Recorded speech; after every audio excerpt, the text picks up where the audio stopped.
Hey guys, today a very important topic. What I see is not taught enough and not done enough.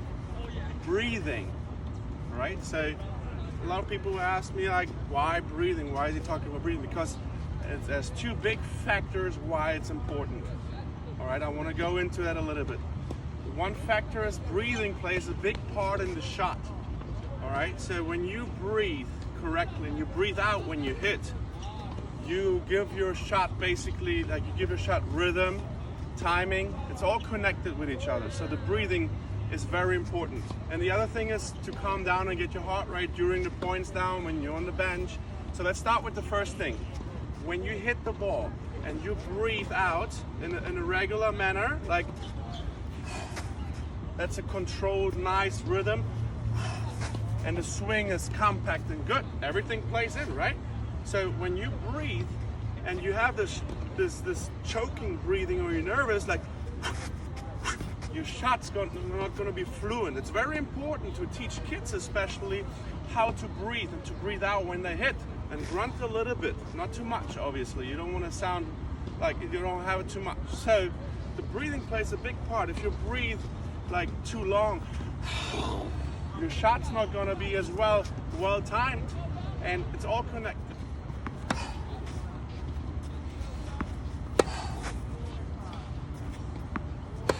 All right, so that was controlled. And now, when you choke and you get nervous,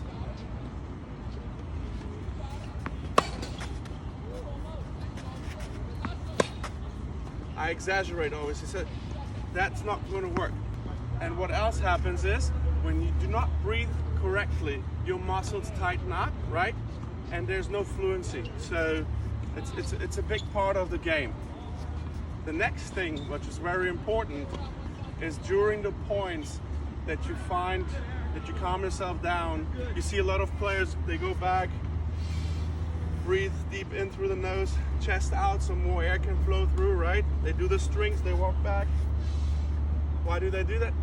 To calm down. Very important. Kids don't do that often. They rush to the next point. How often do you see kids going? They rush. They always rush to the next point. Especially when you serve. You have so much time, and that is very important. So when you breathe, you want to get your heart rate down.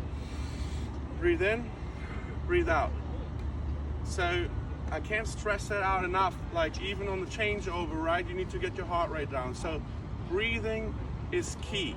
Don't underestimate that. And if you have a high performer, high performance. So performing means it's the physical and the mental side of the game especially. So if you are a high performer, you need to learn how to breathe. And I feel like, we want to create athletes as coaches, and the ones that take the path where they want to become pro or college players, that is one thing you have to learn as a player. You need to control your breathing. And as I said, there are two factors to get your heart rate down, and the other thing is to have fluency and a nice, smooth, well-timed with rhythm shots. And then therefore you need a good breathing.